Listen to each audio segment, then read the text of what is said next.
The long wait is over, and Sri Lanka, the island of diversity, is welcoming more visitors than ever to her golden shores. Adding to the vast list of authentic experiences to be had on the island, Sri Lanka Tourism Promotion Bureau has been organizing a variety of exciting events across all major cities in Sri Lanka for travelers to participate in.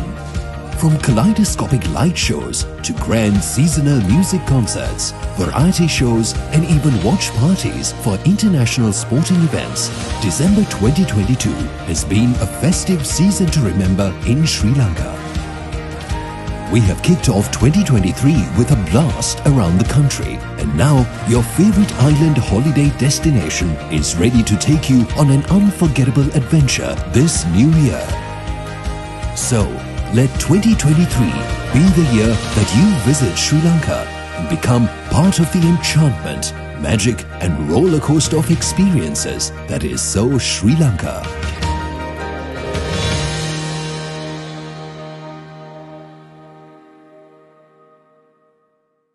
Honorable Minister Foreign Affairs Ali Sabri, Minister Vijayadas Rajapaksa, my colleague State Minister Tharaka Balasurya, Central Bank Governor, Secretaries and Your Excellencies, thank you for being here and thank you for giving me an opportunity just to enlighten you on few things, what we are facing and what we have overcome.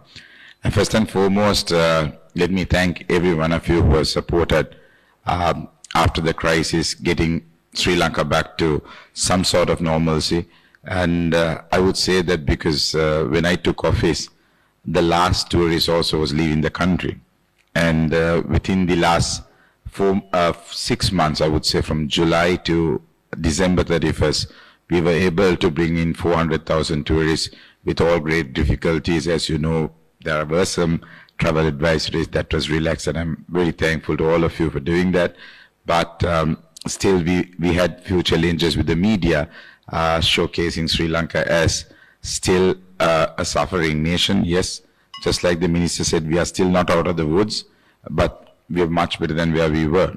And we see positivity moving into 2023. If you see those pictures, those are images of golfers, how much of people who actually participated in Christmas time into Colombo. And with all these issues, people wouldn't have been coming into streets if they did not have confidence in the country and the way it was moving forward. Having said that, I think one of the greatest things that Sri Lanka has is our country. We as a nation is blessed. And I always keep saying, we are sitting on a treasure and sometimes we have to beg. But we have a beautiful place which we needed to market, and we need all of your support. Things are looking good for 2023 so far. The bookings are being very strong. January, February and March, and the season looks pretty promising. And one of the things that we first did was most of the airlines pulled out. And currently Emirates alone flies 4 times a day to Sri Lanka, and Qatar is flying 4 times a day, which brings in most of the traffic to Sri Lanka at the moment, as well as lots of charter operations happening. I have to thank India on a special note, because they've been what we have been going to as a short-term plan when things were getting terrible for us, and they've been helping, and there's lots of Indian tourists, which makes them the #1 tourist arrivals to Sri Lanka at the moment, and followed by Russia, UK, and few other European countries. But what we're excited for 2023 is that we're looking at new options, new avenues. Sri Lanka is just not a beach destination. Sri Lanka is just not a mountain destination. Sri Lanka has so much culture. We have culinary. We have so much of passion even within the Sri Lankans, if you really look into as a country, of a tourism country. So I would say, even to the governor, one of the best ways that we can come out of this problem that we're facing is in tourism. So maximum support, if could be given for tourism, would be one of the main source of recoveries for Sri Lanka. One of the things that we've looked into for 2023 is about the security of the tourists. And since most of the ambassadors, Your Excellencies, have spoken to me about it, we will be launching a full end-to-end app very soon, probably end of this month, which will have all sorts of security facilities. Even I saw a few days ago, there were certain questions about certain three-wheelers, certain areas. Reporting is a problem. So this has a 24-hour call center which backs you up. We are also looking at an insurance policy for all tourists who's visiting into Sri Lanka, which they will have access into a private hospital, as well as even facilities of airlifting them as well. We've already spoken with the Air Force commander, because there is a facility that the Air Force has, how we could coordinate. What we're looking at about Sri Lanka is about new things to do in Sri Lanka. Adventure tourism is something that we're really looking into. There is a thing called a Pico Trail that was supported by the European Union, funded for 10 years. Yeah, the project was going on, so it just launched. It's a 22-day trail, which we are looking at attracting high-end travelers into Sri Lanka. Sri Lanka is just not a beach destination.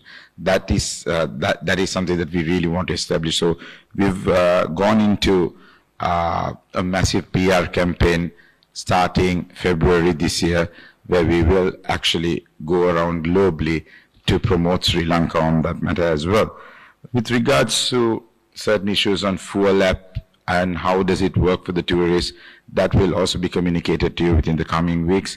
The tourists will have access to a different fuel app, and maybe long stay tourists could register with those particular app that we are going to launch, and that could all be put all in together. So we will, once this is properly, formally launched, we will come up to you all and have a event and show what the app is all about and how supportive it would be. Even if you get onto a three-wheeler, you can just put your phone, you can check in so that we know which three-wheeler they actually have got into, and there is ways of following it up if there was an issue. And it's not only that, and bookings, reviews, restaurants, places to go, even medical accessibilities, all of that will be included in this particular app. Number two is that we've already identified 49 tourist zones, and on these 49 tourist zones, the system will be different. We will be starting a training program, starting from the children to the area. Even a small boutique shop will be thought of what tourism is for Sri Lanka, and there's a massive project that we have already launched from the Sri Lanka Tourist Development Authority, which is in play. And also uninterrupted electricity on these tourist zones, it has come to effect already. Most of these, I think about 16 of the zones that has been gazetted, does not have power cuts. So that's one of the other things that we have done. And also, I want to thank once again India for getting the Palali operation back and running.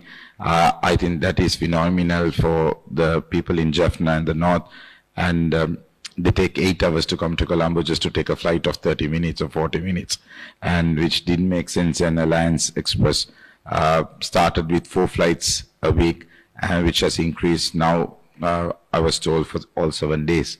So which is going to be good, and would like to ask His Excellency, even if that operation can come from Jaffna to Colombo also, as into Katunayaka, would be a great help for, because one of the reasons is the rail track will not be operated for renovation for 5 months, and people in that area will find it difficult to commute. And thank you for the support, sir.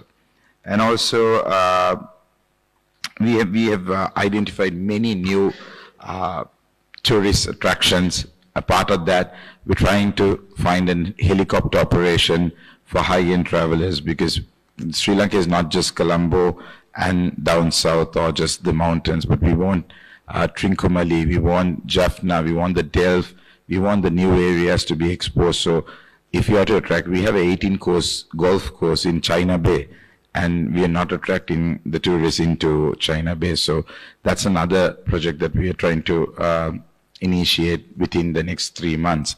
I would keep it at that, and just to say again, yacht-based operation. We have a yacht marina in Trinco as well as in Galle, which we are looking forward for promoting in the world. And I think we are one of the best beaches for whale watching, for sun and fun and all of that in Sri Lanka is available. And one of the things that we again did in tourist zones, we keep the restaurants open till 1 a.m. And initially, as you know, Arugambe, the surfing areas, was stopped at 10 o'clock. So the tourists will have more opportunity on entertainment as well. Then just to wind up, again, we are very big on conferences. I think Sri Lanka is one of the best destinations because people have gone to the Far East quite often. I think Sri Lanka is a destination that is now ready for conferences. And again, Tata Steel is bringing a massive group. In February, the Indian Travel Association's AGM, which has more than 500 travel agents, are coming into Sri Lanka in April for their AGM. So these things will no doubt put Sri Lanka back on the map. So just want your support. Keep continuing to support us. Yes. And the port city is also already coming into operation. And there are pool, I think it's a, what do you call, Angel Beach Club. There's a beach club that is going to be very soon be open. A couple of days ago, Courtyard Marriott was open, which has 164 rooms. And so things are looking good. It's positive, and people would not be opening hotels if the tourism is not moving forward. So just want your message out there and support. And we are planning to go into new markets like Japan, especially. I think with Japan, we're trying to open up a new wellness tourism packages. So we have tailor-made few of things, and I will be in touch with you very soon, one-on-one personally, just to get your support from your countries, because Sri Lanka is a land like no other. That's all I could say. Thank you.